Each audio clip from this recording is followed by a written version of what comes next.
What's poppin', people? It's Dante. I'm just here along the Schuylkill River Trail today, looking out towards a glacier. Hey, check it out, it's a glacier. Beautiful glacier. I love that building. Here we are, my favorite place to start the day. Look, you can rent a bike and get to work. It's pretty cool. We got these bikes all over the city. I think that's actually a really great implementation in Philadelphia. We have all these bikes that you can kind of just like pay and play. Yeah, I think it's a great thing.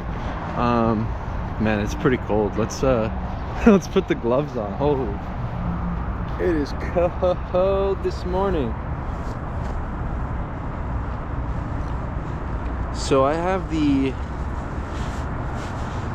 wool socks on today. I think honestly the shoes don't really matter. If you have really warm socks, then you're good to go. Like, these wool socks are so warm. They're like alpaca wool or something. And also I wear 2 pairs of pants, so I'm just like layered up. But yeah, check it out. Hardcore parkour. Yeah, you have to start the day in nature. There's no other way. It's like if you live in the city and you just directly go into the chaos, I don't know, I can't do it personally. So I mean, I just come out here.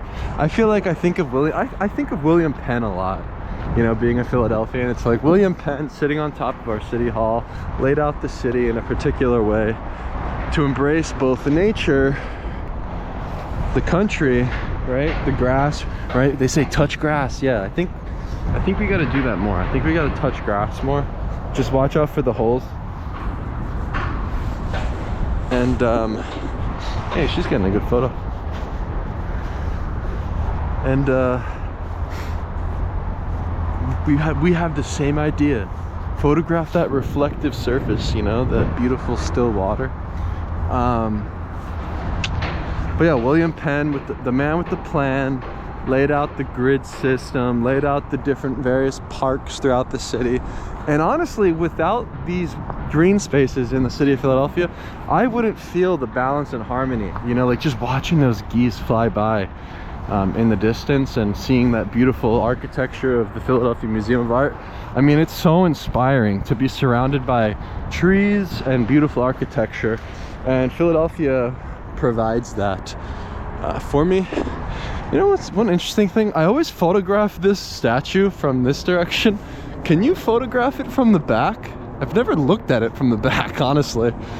Yo, doesn't fit as well in the composition or whatever. Like, it doesn't fit in the... Maybe you can... Oh, I can get the head there. Hey, look, I can walk the same lane every single day and always find a new way to uplift the same thing in a photograph. New motto.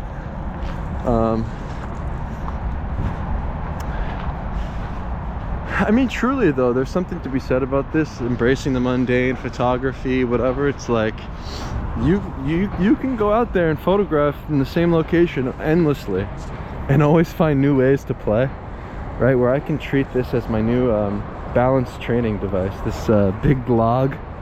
Check it out. I used to actually play with one of these things as a kid. Those like balance boards, you have like that log and then like a wooden board to practice balance. And yeah, I remember loving that thing so much because I grew up skateboarding, snowboarding, biking, like all the action sports and stuff. And so I would use that to practice. The one thing I could never do was surfing. Man, surfing is hardcore to me. I don't know why I could never learn it. I think generally I was always afraid of the ocean. Like when I was a child and we would go to the beach, I would go in and we would do the boogie boarding and stuff, and I would go swimming regardless. But there was still this like fear that I had to overcome very early on, where the unknown of the ocean is just, it's insane. It's like, what's in there?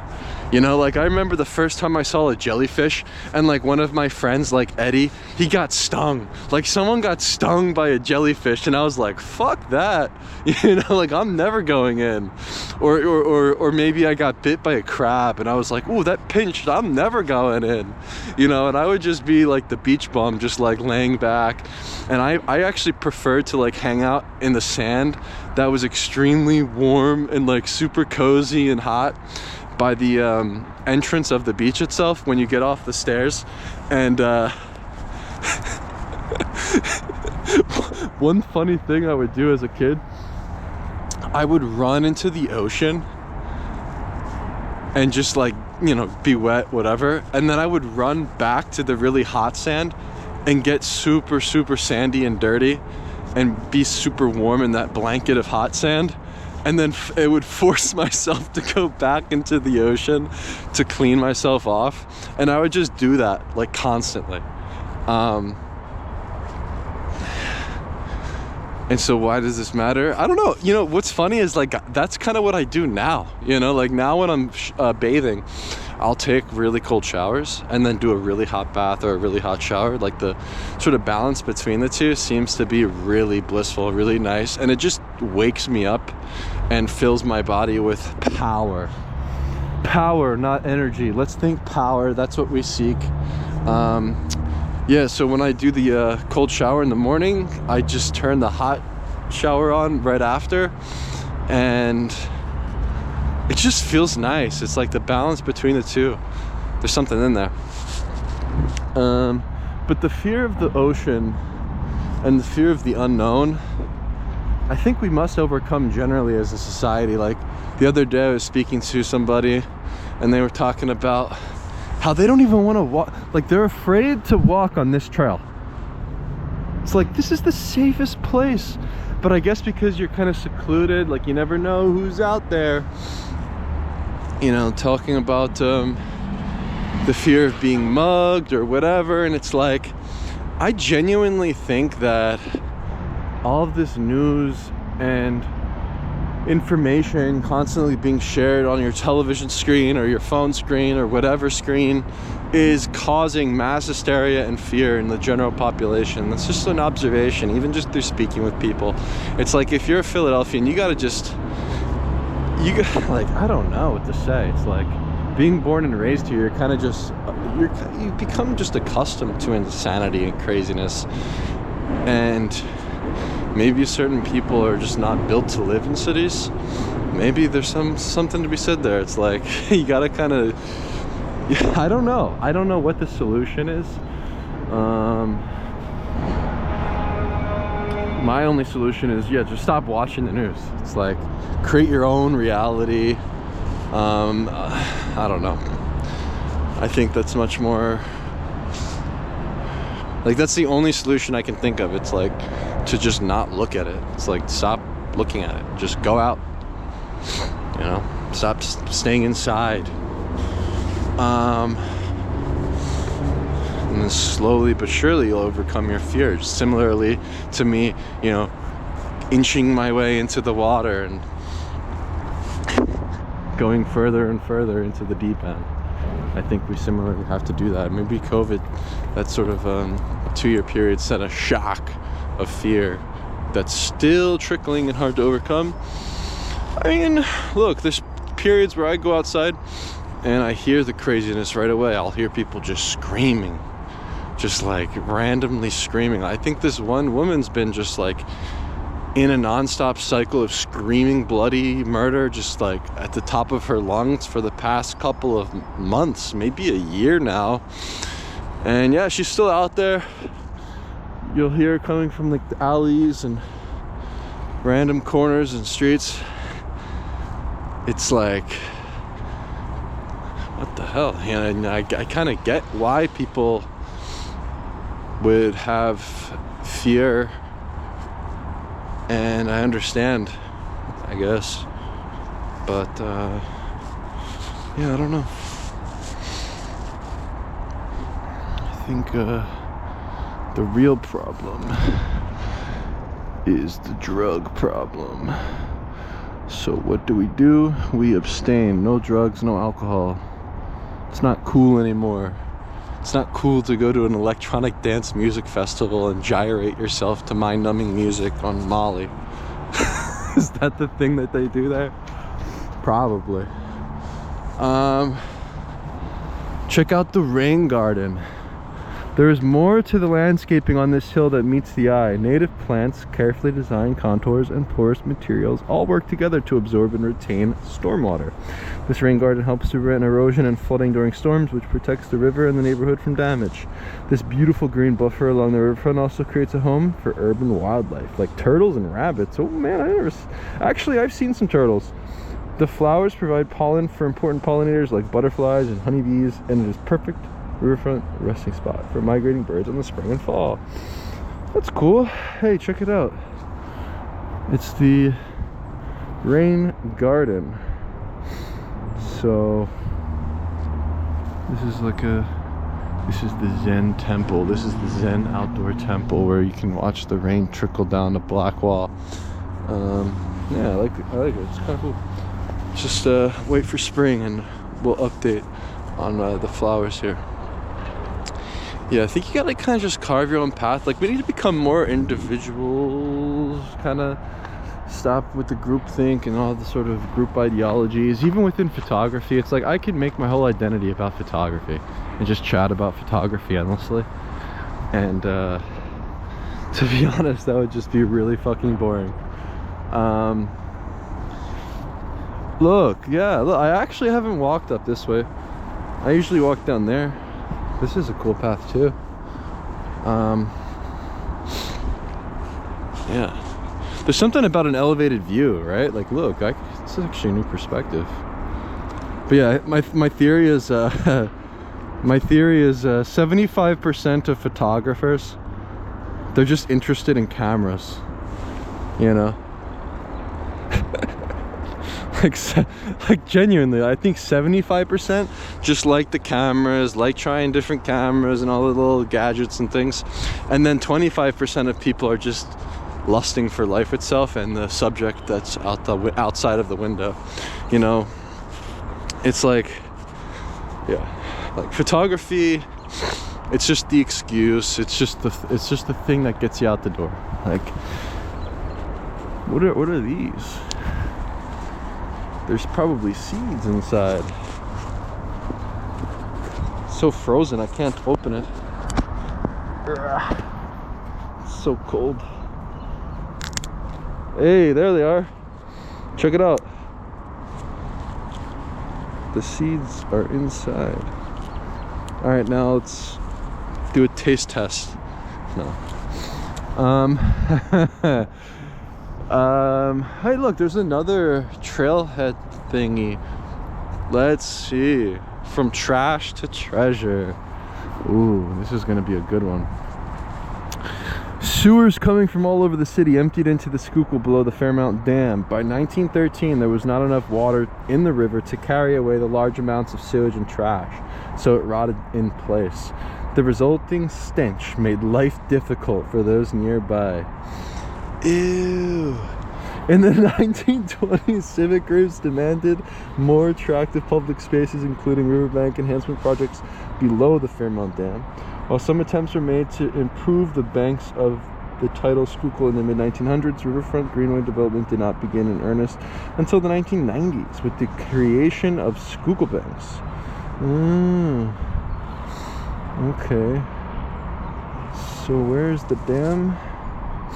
I'm assuming the wall structure that they're showing over there.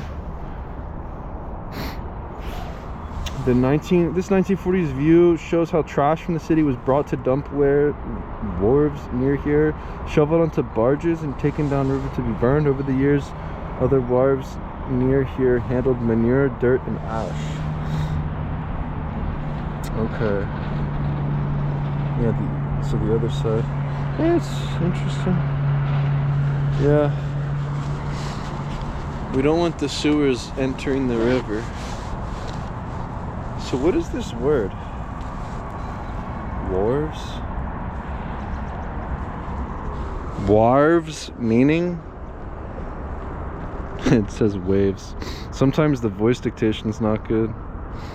Warves, like that's just a word I've never read in my life, honestly. Yeah, just ChatGPT it. It's the plural form of wharf, which refers to a structure on the shore of a harbor or on the bank of a river or canal where ships may dock to load and unload passengers or cargo. Wharves are built of wood, stone, concrete, or other materials and are an essential part of maritime infrastructure, providing the necessary interface between sea and land for the handling of goods and passengers. They can vary in size and complexity, from simple single berth jetties to extensive facilities with multiple berths, warehouses, and transport links. Okay. Look, the power of ChatGPT is the fact that you can learn anything. You know, when I see something that I don't know, I just ask, chat. You know, it's simple. Where, I don't know, maybe most of the internet is bad, like going through Google, all the distractions, like these things are bad. But to wield the phone in a way that actually increases your knowledge or increases the things that you do creatively is much more interesting to me. Where the real devil is in the distractions. So like ChatGPT essentially just cuts through all the noise and all the distractions, and that's why I'm a big fan of it.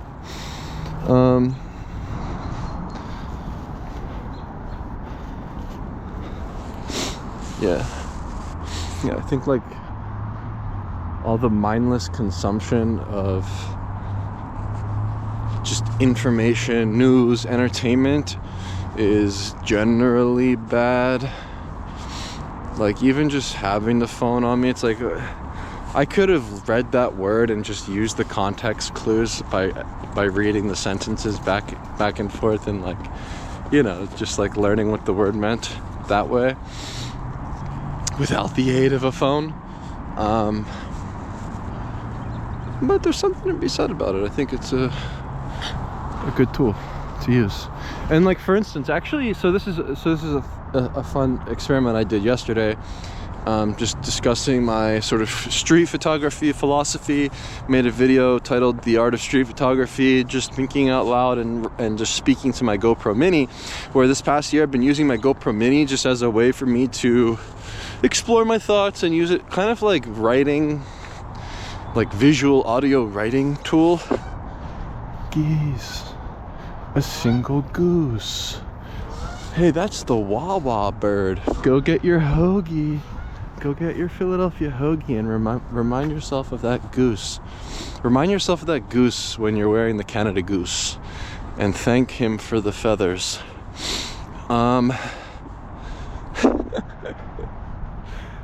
Where was I? Artificial intelligence writing. Okay, so the GoPro Mini I've been using, and it's just fun. It's like you just take out the GoPro, you just talk, whatever. And then I came home and I imported the video, and I was like, I want to write a blog about this. And I could, of course, listen back to the audio and then write about it. You know, using the iPad, using just voice dictation, just speaking to the thing. But I decided as an experiment to find some sort of way to transcribe the audio file. So I opened up QuickTime on my Mac and I exported the video file as an audio file. And so then I had the MP3 whatever. And I thought that I could just use ChatGPT to do this. Like, I wonder if there's something I'm doing wrong. But I wasn't able to transcribe using ChatGPT, but I found some software or some website called Assembly Playground, whatever. And I actually uploaded to my YouTube the link to it and stuff. But, so yeah, I upload the audio file into this tool, Assembly. It gives me a direct transcription in like a minute, like super fast. It transcribed the entire audio file, copy and paste the transcription into ChatGPT directly, and then it says, and then it, you know, responds to you, oh, you seem to be interested in street photography as an ethos, this and that. And then I just chatted back to ChatGPT saying, write a blog post titled The Art of Street Photography, you know, for my website, you know, right in first person, so it's, you know, for my website, for my POV, whatever. It gave me back like the most perfect blog post with headings, perfect summaries that sounded like my voice, sounded like whatever that I said in the audio was directly written into this perfect blog post. So check it out as an example. Maybe this is an interesting workflow. I mean, of course, there's something to be said about the artist's voice, the author writing directly. You know, I appreciate using the voice dictation on the iPad or whatever, the iPhone, and I'll just speak when I write generally. But this is something I've been experimenting with now. It's like I just wanted to see how it works, because maybe there's a workflow here, you know, where I can just ramble, just go on tangents after tangents with the GoPro, and then transcribe it using AI, make a summary out of it, and then ultimately create a blog post out of it. Like, it's just a faster workflow where I want to constantly be moving, thinking, doing things, whatever, in like an efficient way. And I mean, look, I'm open to just using these tools. Like, I don't see anything wrong with it. I mean, it just makes life a little easier. So I don't know, maybe it's a good idea, maybe it's not. I just figured I'd give it a try, and to me it worked out really freaking well. So yeah, I'm actually pleasantly surprised. But here we are at sunrise. I never want to miss another sunrise again. I never want to miss another beautiful view of my city here, Philadelphia. Yeah, it's something about the sunrise. It's just so beautiful. Today is going to be a great day. Not a cloud in the sky. Yeah, it just feels nice, you know. I like looking out towards the woodlands, you know. It reminds me of my time spent in the woods. Dante was raised by the La Lupa. Morning. Check it out. The smokestacks. Look at these flowers.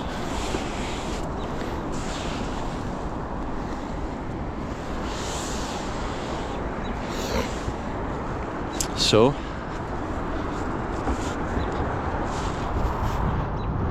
man, it's just the freshness of cold air. What is that? Why does it just like breathing in this fresh air up at this elevated view is unlike anywhere else in the city. It's so amazing. Freaking never gets old walking up here, genuinely.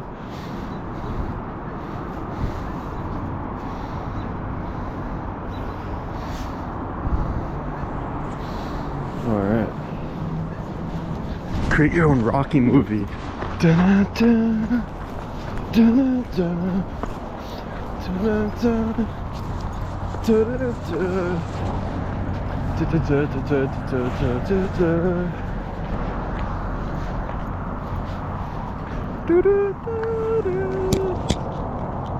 Life is short. Why are you being so boring?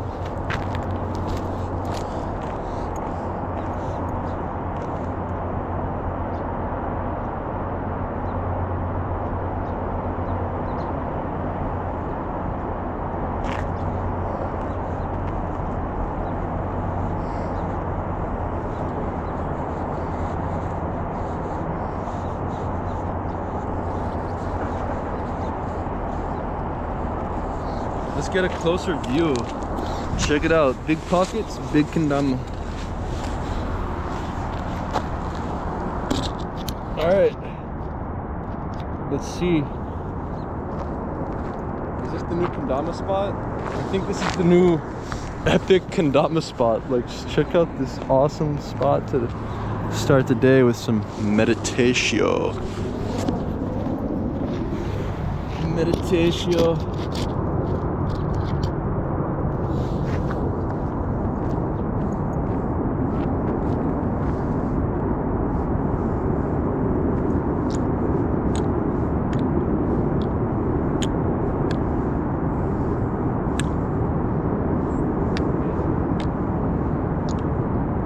first try. Yeah, I should do some more. I got a first try. Just don't die. First try, don't die.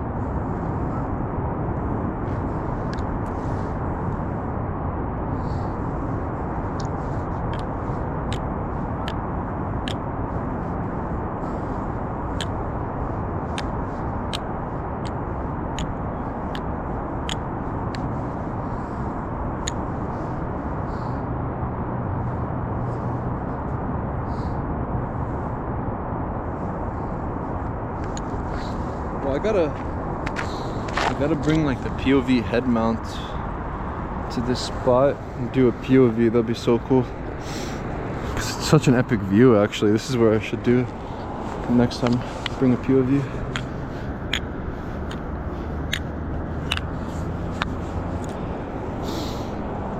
Wield the camera as a sword.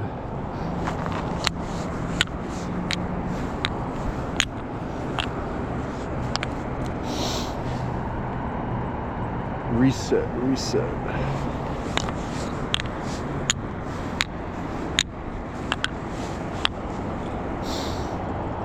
The mind-body connection is real.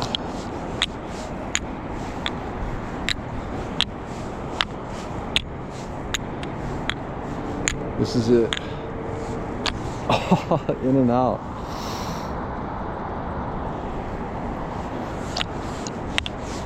I wonder how the POV is with just holding it. Maybe it's okay. POV is the future of media. Strap on your Apple Vision Pro and just would you rather be in the Apple Vision Pro or out here? I don't know, I'm gonna be out here. Oh dude, in and out again?